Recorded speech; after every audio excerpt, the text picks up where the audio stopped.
Welcome back to Christian Kids Content Unpacked. Today we are deconstructing a treasure hunt that utilizes proxy conditioning. We'll see how the speaker moves from shaming children for their embarrassment to conditioning them through a literal reward hunt for a hidden printout. That the song that he plays is Jesus Loves Me and Not Rise and Shine, which is what it was when I was a kid, which is what my mother would sing to me every morning when I would wake up, and now I hate that song. Good morning, how y'all doing? Good, yeah. So, had your first week of school? Yeah, was good? So, good, yeah. So, this morning, our scripture, making the most of time and living our lives, listening and following Jesus, right? But I want to take a step back, because we read from the Bible, and we read from the Bible in a minute. We read from the Bible every Sunday. Some people read from the Bible every day. Why do we read the Bible? Why do you think we read the Bible? Any ideas? How about you guys? Any ideas? They're not the only ones that have to answer. I saw a hand in the back. Come on, Mary, shout it out.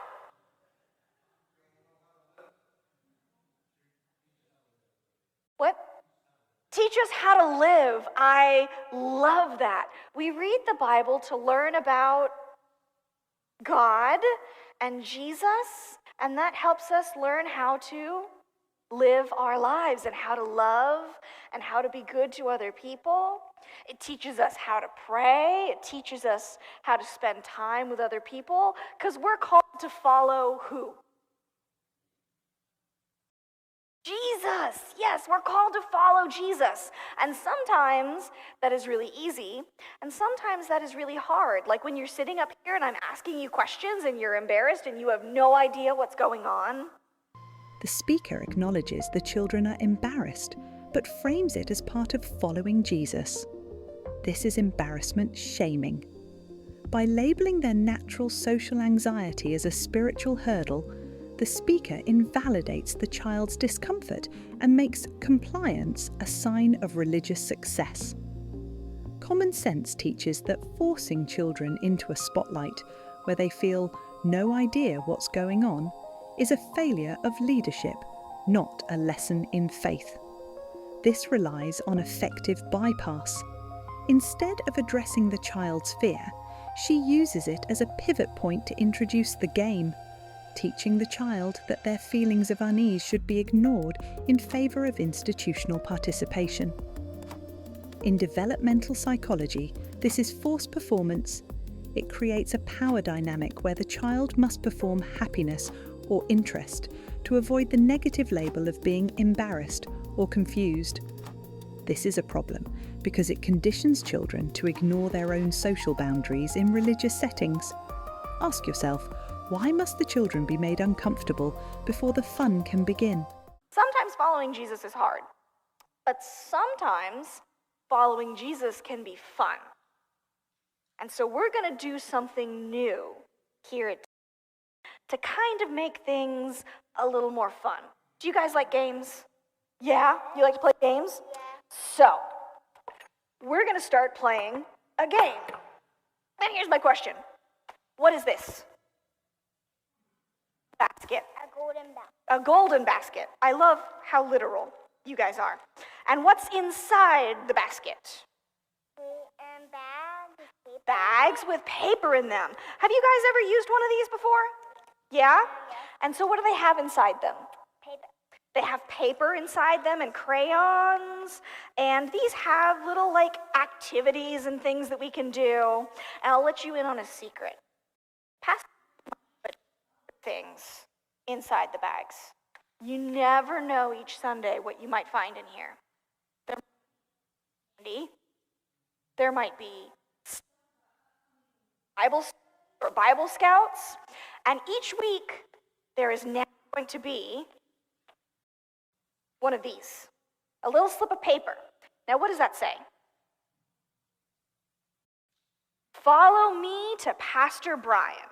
See, we're going to start a game called Follow Me, Jesus, because we're meant to follow Jesus, right? Well, there is a picture of Jesus in the church. And each Sunday, Jesus is going to be somewhere else. And each Sunday, there's going to be a clue inside the bags of where Jesus is. And the first person to find Jesus and bring Jesus to me gets to grab a treat out of the treasure chest. The speaker explicitly ties finding Jesus to a trinket from a treasure chest. This is operant conditioning. It bypasses critical thinking by using a positive reinforcer, the toy, to validate the church's ritual and ensure high engagement. Common sense teaches that values should be their own reward, not a transaction for a plastic trinket. This utilises a variable ratio schedule. Because the treasure chest offers unknown trinkets, it triggers the same dopamine pathways used in gambling, ensuring the children remain eager to play the game, regardless of the theological content. In educational psychology, this is extrinsic motivation. The child isn't interested in the message, they are performing a task to obtain an object, which actually devalues the spiritual lesson being taught.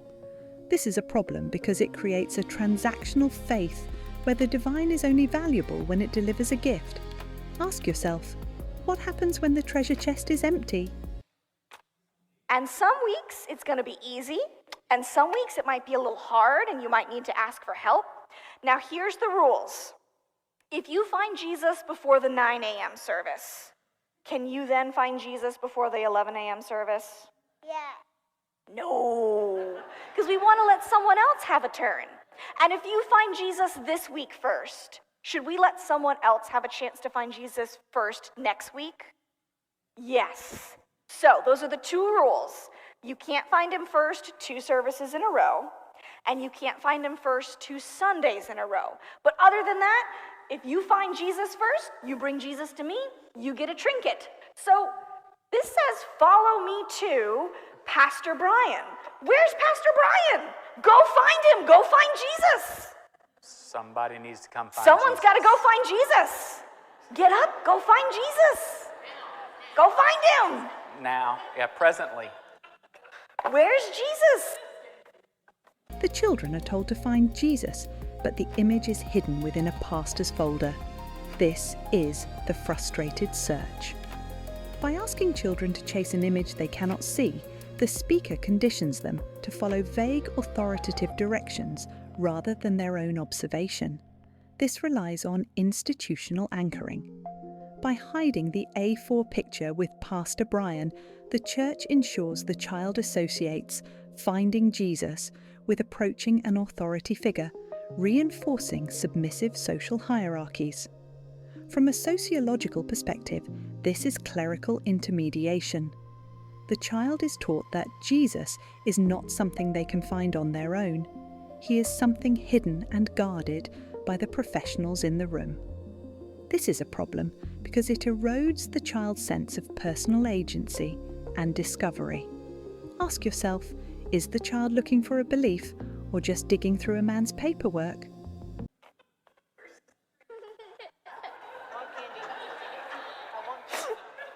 They're on Struggle Street. Where is he? All right, take her back. Take her back. Pastor, Choir and I have a question. Okay. Is this game only for kids?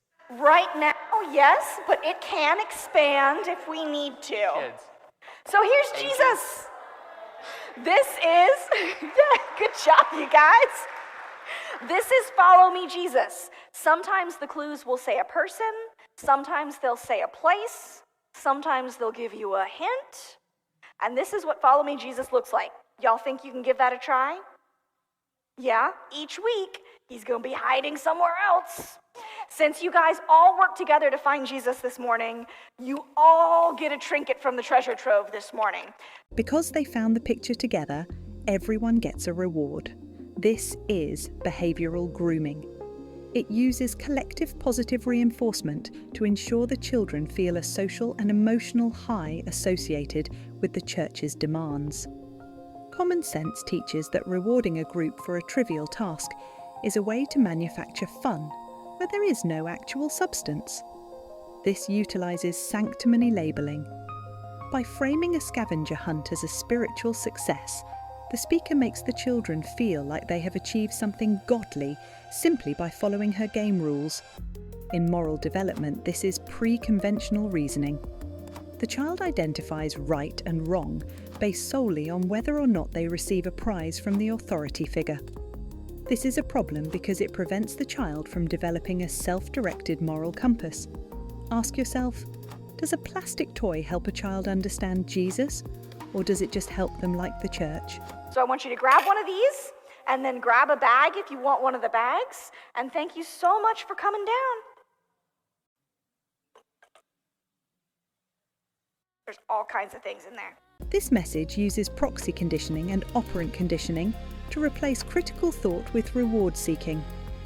By turning finding Jesus into a search for hidden paperwork and trinkets, the speaker promotes proxy authority and institutional anchoring. The result is a child who is conditioned to follow the church's rules for a dopamine hit, rather than developing a genuine understanding of their world. If you want to keep unpacking the manipulative games played in the pulpit, hit the subscribe button. Thanks for watching.